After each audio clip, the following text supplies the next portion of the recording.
Here's a really good thermodynamics problem. Classic cycle. We have three parts: constant volume process, and then an adiabatic process, and then a constant pressure process to finish. And the cycle goes around and around. It says the figure shows a cycle undergone by 1 mole of an ideal gas, an ideal monatomic gas, so it's only one atom. And the temperatures are T1 is 300 Kelvin, T2 is 600 Kelvin, and T3 is 455 Kelvin. So we know the temperatures of all three states. And they want to know for states 1 to 2, and then 2 to 3, and then 3 to 1, what is the heat, the change in internal energy, and the work done. They want to know that for all three stages of the cycle. And they also want to know the same thing for the full cycle. What's the heat, what's the internal energy, what's the work. So we had a lot of things to find here. And then they also tell us the initial pressure at point 1 is 1 atmosphere. What is the volume and pressure at point 2, and the volume and pressure at point 3. So basically, we want to really basically just fully define this entire cycle as much as we can. All we know is that we have an ideal monatomic gas, and we know the temperatures. And it turns out that when it comes to calculating the change in internal energy, knowing the temperatures is actually going to get us a pretty long way. And we'll step through some various formulas that apply for these three different kinds of processes. We have a constant volume, an adiabatic, and then a constant pressure. So let's start our analysis by looking at the first stage, which is 1 to 2. So when we look at 1 to 2, we have a constant volume process. For a constant volume process, we can say that the work done is 0. And why can we say that? This comes from the idea that work in a cycle is, or work for a process, is generally given by P delta V, right? Or integral P dV, you could say. That would be more general than this, but I kind of just remember it as P delta V. So the volume has to change. If the volume doesn't change, then no work can be done by the system or on the system. That's a requirement for work. So no volume change, constant volume process, therefore no work. So now let's think about the first law of thermodynamics, which tells us that in general, the change in internal energy, and we're going to write this equation over and over and over again throughout this problem, is Q in minus W out. I'm probably not going to write in and out every single time because I expect you to get really accustomed to this eventually.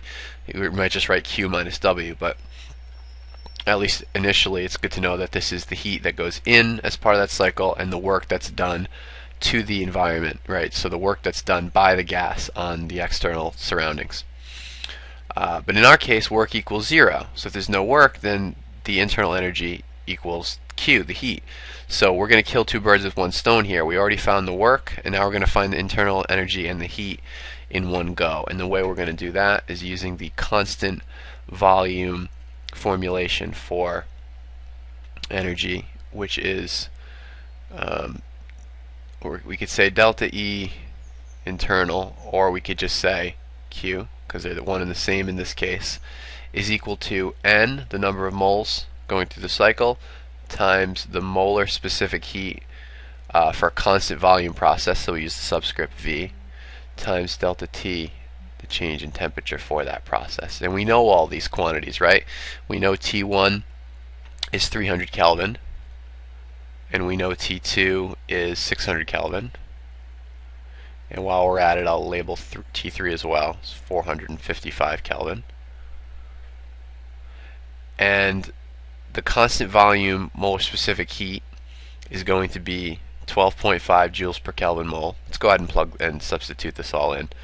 This thing equals 1 mole. I'll write the units the first time. I may not write them every time. 12.5 joules per Kelvin mole times the delta T, which is final minus initial, so 600 minus 300 Kelvin, which that I'm just going to do that difference, right? That difference is 300 kelvins. And then you multiply all that together. Let's grab our calculator. Basically 12.5 times 300. And we get 3750. So 3750, and that should be joules, right? Because moles cancels and kelvins cancels. Joules is our Q and also our delta E internal. So the change in internal energy is the heat, and there's no work.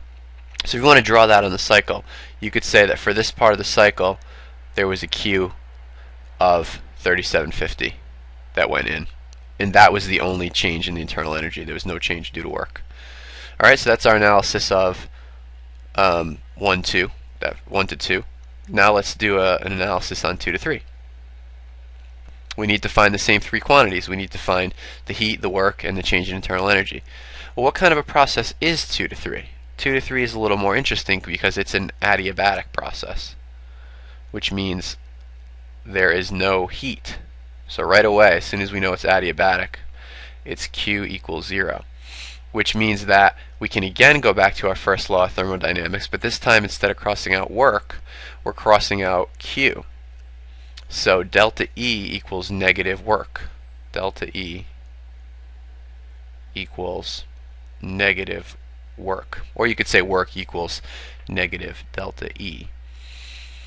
But we need a formula for this process as well. Well, we know in general that this formula that we applied, NCV delta T, that always equals delta E internal, right? So it wasn't a special case where this applied to Q. This applies in general anytime you're finding delta E internal for any process, regardless of if it's constant volume, adiabatic, constant pressure, or even isothermal. But actually, if it's isothermal, then the temperature is not changing, so delta T is 0. So the formula would apply, but the outcome would be 0 for isothermal. That's the only process which is not part of this particular cycle, so we won't talk about isothermal in this problem, but general point that I want to make here is that this equation, just the delta E internal equals NCV delta T, applies for any of these thermodynamic processes that we're talking about. So we can set this equal then to the same thing, NCV delta T. Of course, it's a different delta T for this part. N and CV are actually the same. N is still 1 mole. I'm going to skip the units this time. CV is still 12.5. And the delta T, now the temperature is decreasing, so we have to do final minus initial. 455 minus 600 is negative 145. So let's grab our calculator. We have 12.5 now times negative 145. That's negative 1812 joules. So that's the delta E. Delta E equals negative 1812.5 joules. But work, this is negative work. So work is actually the opposite of that. So the work is positive. The work is 1812.5 joules.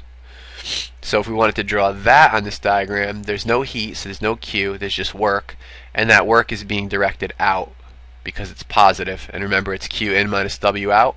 So Q in was positive here, work was positive there, so it's out for the work. Okay, and then 3 to 1, so that satisfies what we need, right? We got our Q, our delta E, and our work. So that's the three things that we needed. And now we can consider 3 to 1. Let's come down here.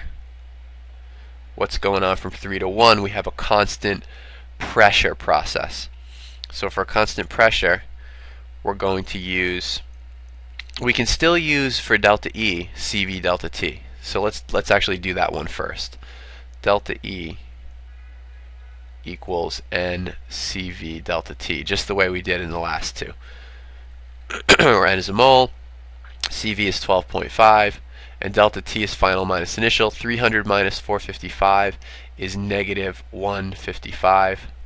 Calculator. 12.5 times negative 155.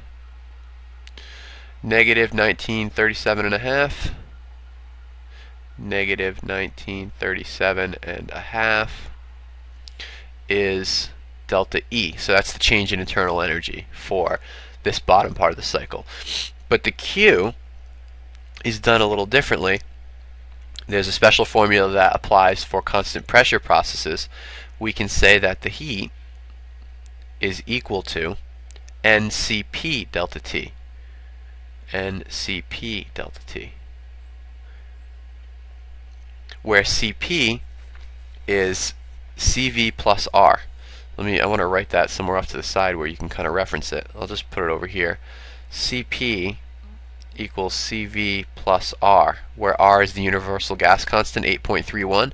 So 12.5 plus 8.31 is about 20.81, say. So that's what we're going to use for Cp. So we still have 1 mole, but now Cp is 20.81. And the delta T is the same, negative 155. So we're going to have a bigger Q than delta E.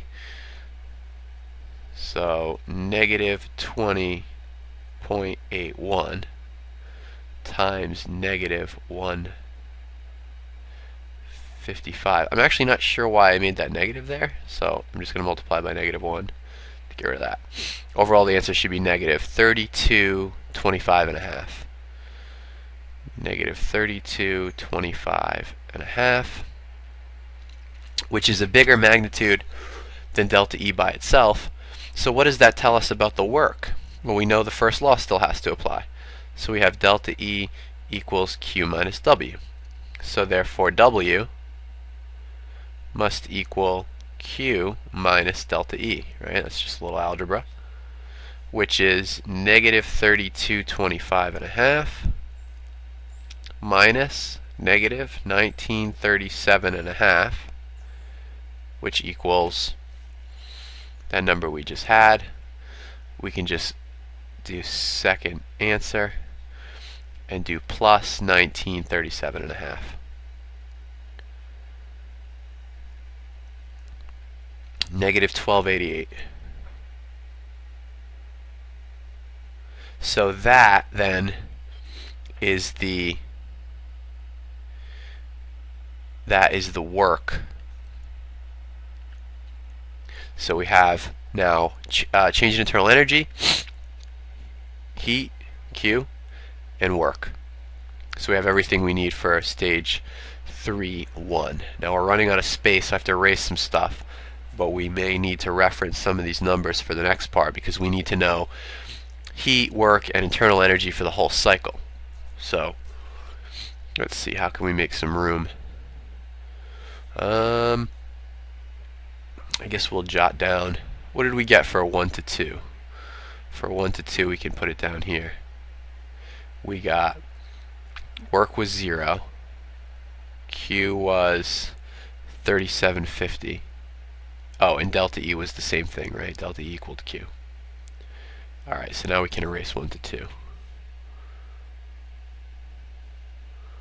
Okay, now we're interested in the whole cycle, so we'll call that 1 to 2 to 3 to 1. And we want to know the change in internal energy. Now, without doing any computation at all, because it's a complete cycle, the change in internal energy is path independent. So it doesn't matter how it got back to 1. It went to 2, went to 3, and it went back to 1. But it could have went anywhere. Point is, it came full circle back to 1. So the net change in internal energy has to be 0. That's a fundamental statement about thermodynamic processes, specifically cycles that come back to the same point. So what that means is that Q minus W equals 0, which means that Q equals W. So that's an important insight. And we should find that that's the case if we consider the 3 parts of the cycle. So Q for the whole cycle is going to equal Q12 plus Q23 plus Q31. Well, let's add all those up. Q12 was 3750 plus Q23 was 0 because it was adiabatic, plus Q31 was negative 3225 and a half. Negative 3225 and a half. So let's get that number. We have 3750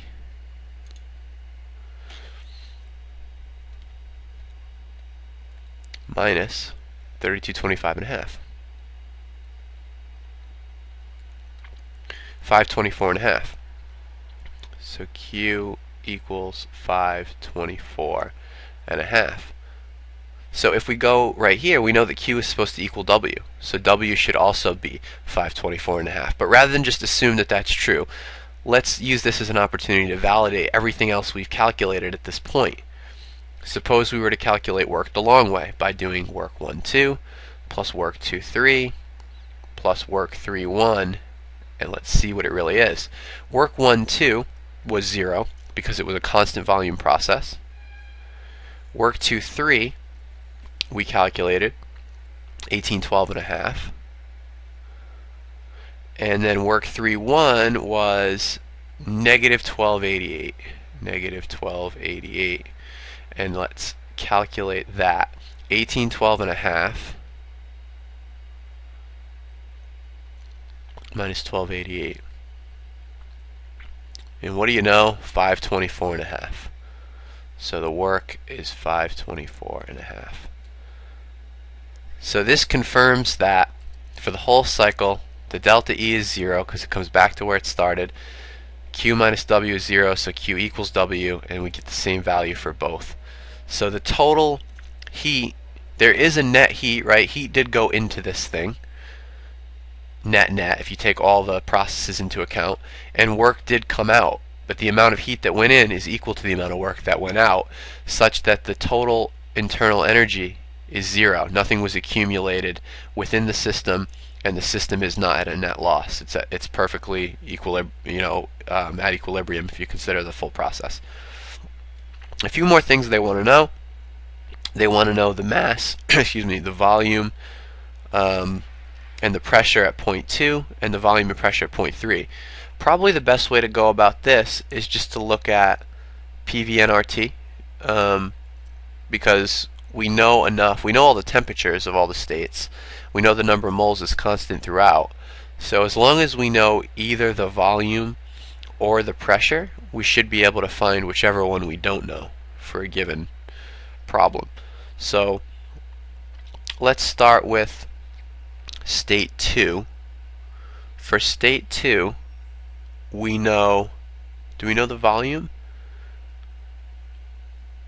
Oh, we're given the initial pressure at point 1.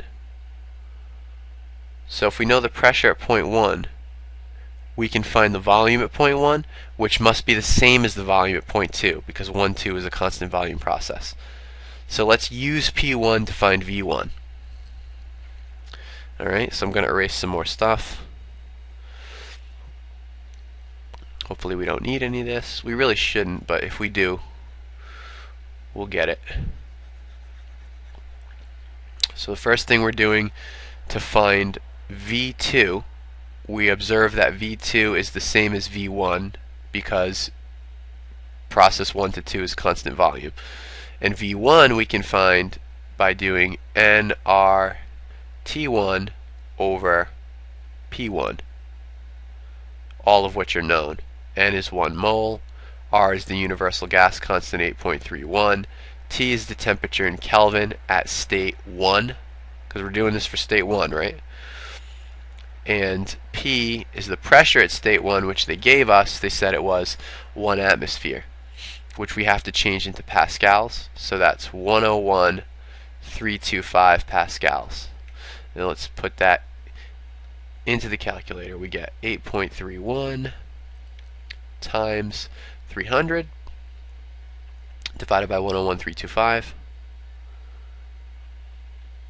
0.0246.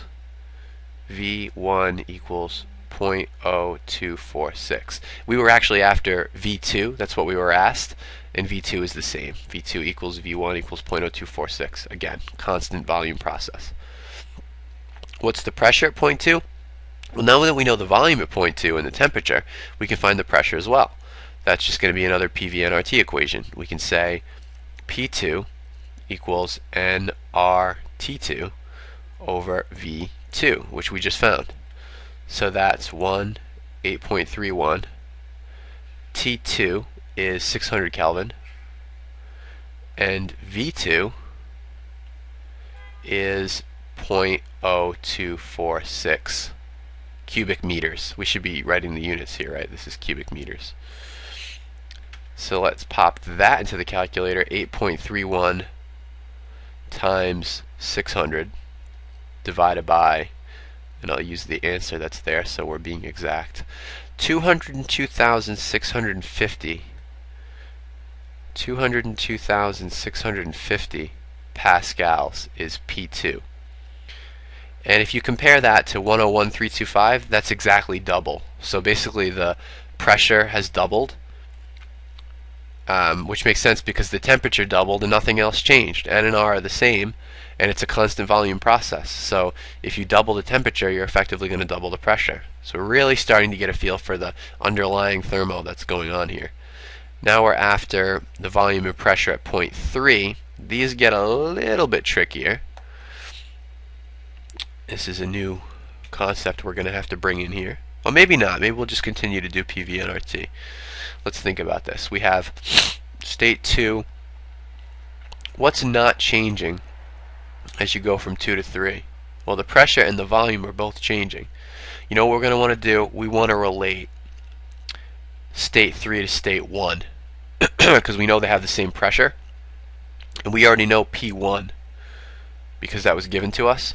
So P1 equals P3, right? So actually that part's already done. P3 equals P1 equals 1 atmosphere, which equals 101,325 pascals. And that's just based on the fact that 3.1 is a constant pressure process. The volume at point 3, we can use PV-nRT. Volume at 3 equals nRT3 over P3, which is now known. So that is 1 times 8.31 times T3, 455 Kelvin, over P3, 101,325. Let's run the numbers on that. 8.31 times 455 kelvins divided by 101,325. This should give us the volume 0.0373.